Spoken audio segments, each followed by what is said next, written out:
Oyligi bo'lsa, o'rtoqlar nomida uyi mashinasi bo'lmasa, subsidiya beradi.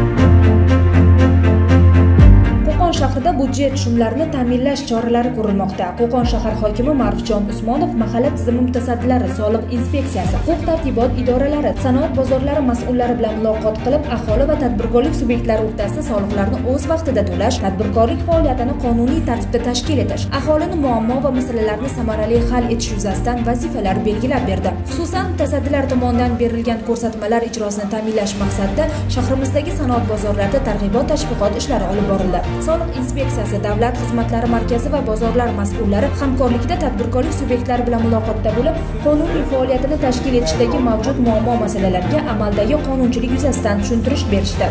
Har qanday savdoda solig'ini vaqtida to'lash kerak. Vaqtida to'lasa, vatanning taraqqiyotiga ham qancha yordamlar beradi. Qonuniy bo'lgani yaxshi-da.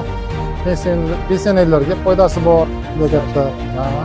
O'zimizga staji bor. Faoliyatini qonuniy tartibda davom ettirish va faoliyatini tiklash istagini bildirgan tadbirkorlarga davlat xizmatlari markazi filialida xizmat ko'rsatilib, barcha shart-sharoitlar yaratib berildi. Jami bugun sanoat bozorlarida ishchi guruhlar tomonidan olib borilgan targ'ibot ishlari natijasida 100 nafar tadbirkorlarning faoliyati qayta tiklanib, 40 ta tadbirkorlik subyekti davlat ro'yxatidan o'tkazildi va 18 million so'm miqdorda davlat budjetiga tushum qilindi. Aprel oyi boshidan esa 50 million so'mga yaqin mablag' davlat xizmatlari markaziga tadbirkorlik faoliyatini qonuniy tartibda tashkil etish bilan bog'liq to'lovlar hisobiga amalga oshirildi. Ulug'bek Norboyev, Mahmud Niyozov, Muhayyim Yulquziyeva, Qo'qon shahar hokimligi axborot xizmati uchun.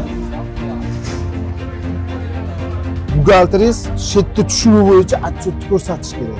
Bu boshqa joyda hujjati bu yerga olib kelib kopiya qilib olib kelib qo'ysangiz, boshqa joyda hujjati o'tmaydi. Alohida siz buyruq bilan sotuvchi sifatida buyruq chiqarilgan bo'lishi kerak.